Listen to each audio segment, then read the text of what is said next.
Please, I can't sleep.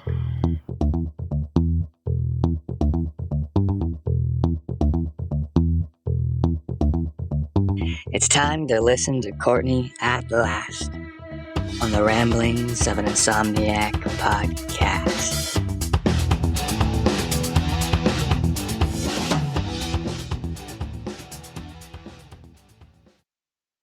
Hello, welcome to another episode of the Ramblings of an Insomniac. I'm Courtney. Hi. I'm a little grumpy. I'm a little grumpy, sad, frustrated, fed up. I don't know. I'm having...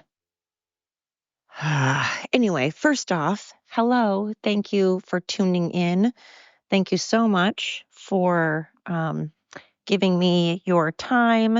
I appreciate it. I appreciate you sharing your time with me, and it means the world to me. It really does. I'm noticing more and more people listening, and I'd love to hear why. I want to know what I'm doing right, what I could improve upon, all that good stuff. So, thank you. Thank you. I appreciate it. All right. So, this is going to be a quick podcast, but let me start off by saying that being a mom has been the most amazing thing in the world. I can't even begin to describe in words how much I love my sons, how much I can't imagine not having them. I love them both equally. But when you have more than one child, you develop different relationships with each of them. I don't care what parents say. I'm not saying that you love one more than the other. That's not what I'm saying. I'm not saying you care about one more than the other. That's not what I'm saying. But you have different relationships with each of your kids because, normally each child has different personalities. And some mesh with you and some don't. Some, bring out the best in each other, in you, and some bring out the worst. And it sucks when it's your own child because, in a perfect world, you want to be able to always get along with your kids. You don't want to fight. You don't want there to be tension. And you hope that even if you do fight and even if there is tension, you hope that your kids know that they can still call you. They can still, that you're still going to love them. You're still going to care about them no matter what, even if you're arguing or not getting along, don't see eye to eye. But it's hard, especially when they become adults. And it's hard when you have a side of you that doesn't like one of your kids very much sometimes, when there's something that one does and you're like, I love you so much and I don't want anything to happen to you ever, but I don't like you right now. I don't like your behavior. I don't like your attitude. I don't like your character right now. And that's hard because you're like, of course you don't want to dislike your family member. You don't want to dislike someone you gave birth to. You're supposed to have a deep connection and a deep bond with that human. You created that human. So the last thing you want is to, fight. But it sucks because, again, sometimes when you fight with someone, it's bad and it gets real bad and you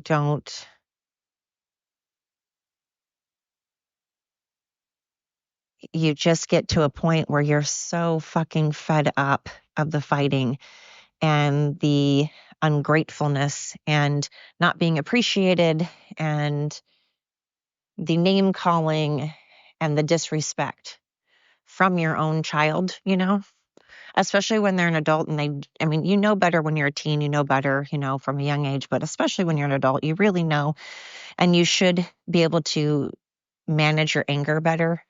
You should be able to refrain from saying things that are unforgivable.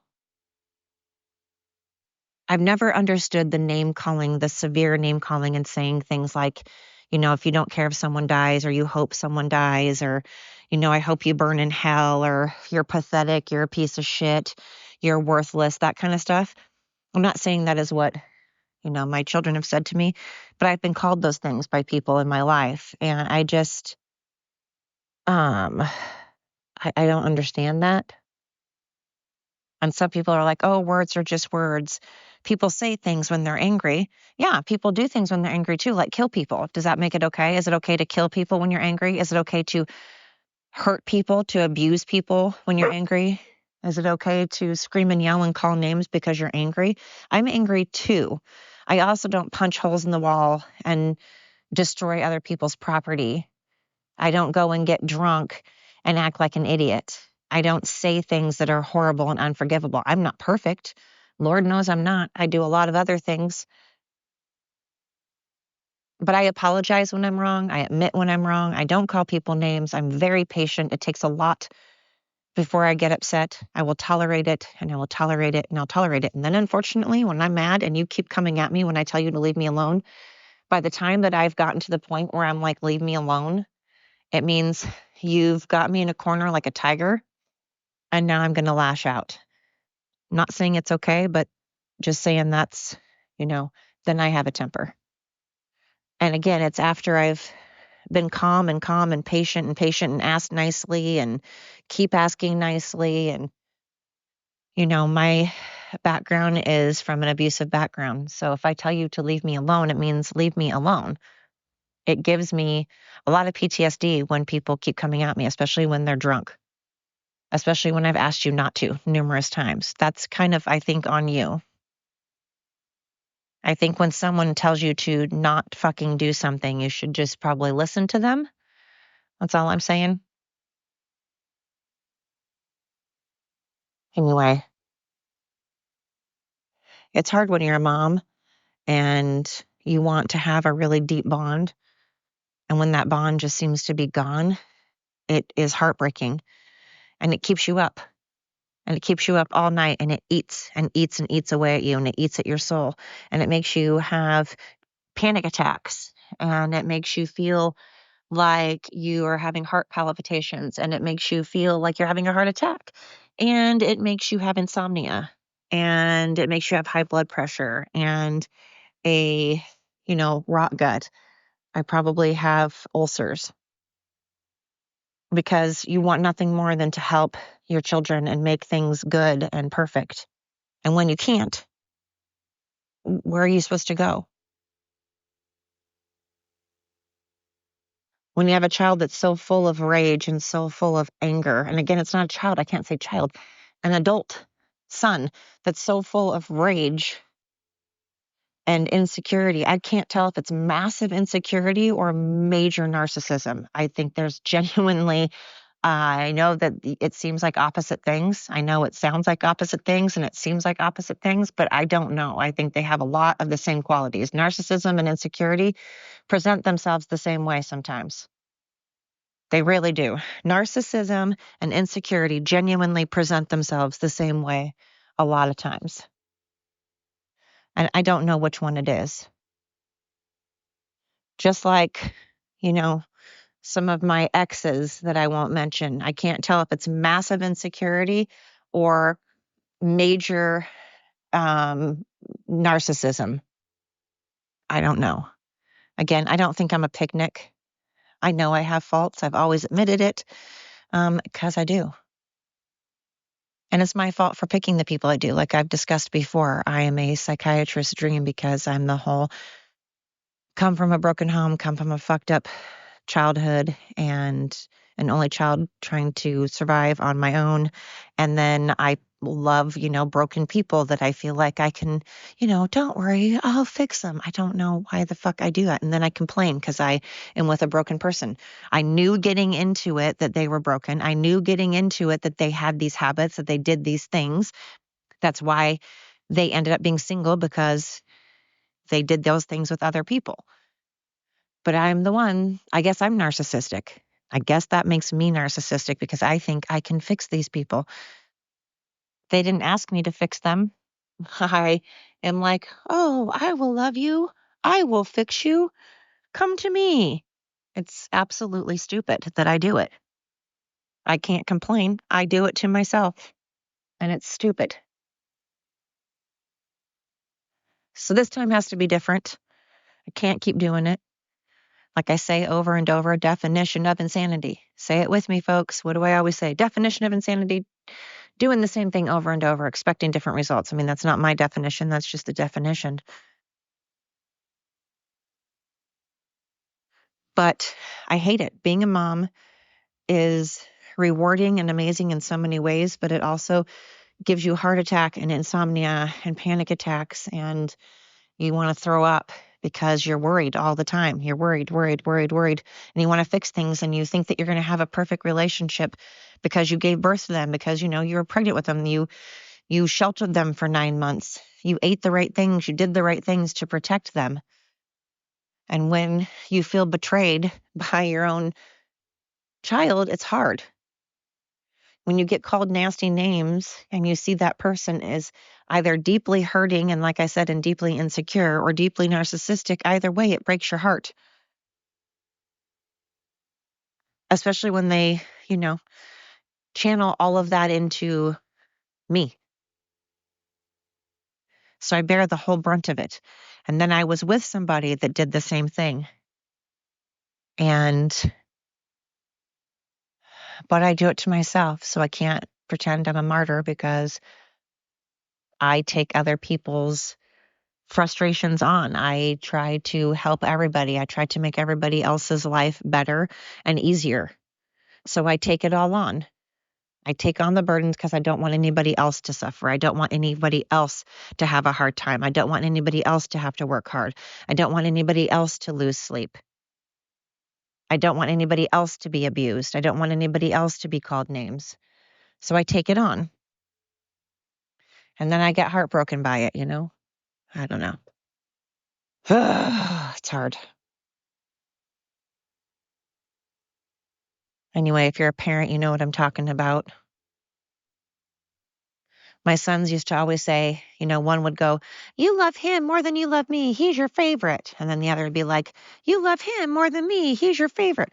If they both think that the other is the favorite, that means you're doing a good job. If they both think the other is getting more attention or the favorite, it means you're probably dividing the time perfectly.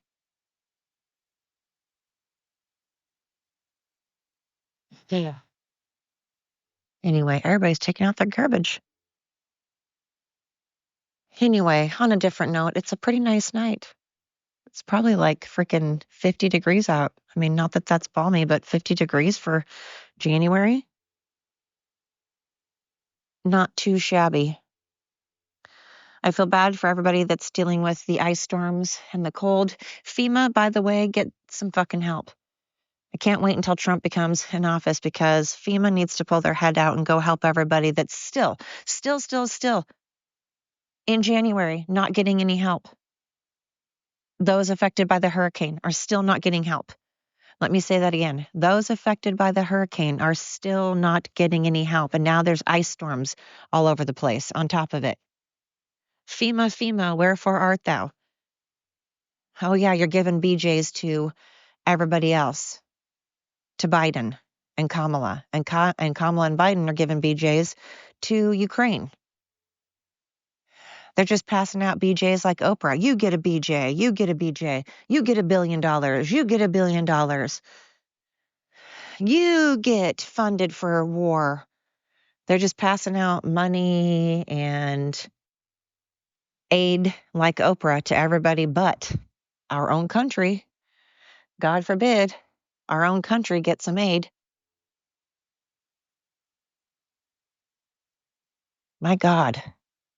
Again, I know Trump is not a savior. He's not God, and it's going to take more than 4 years to undo what they've done.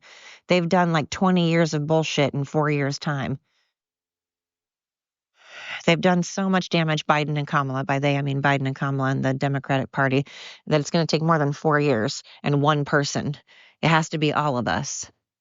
But that's another topic for another time, for another podcast, which I hope you tune into.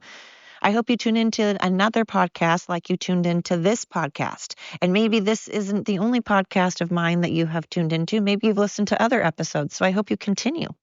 That would be awesome. And I would appreciate it. For what it's worth, I know I'm a stranger and I know you don't know me. I know you've never met me. And it probably doesn't mean anything to you, but for what it's worth, it means a lot to me that you are tuning in. Thank you so very, very much. I appreciate it. Until next time.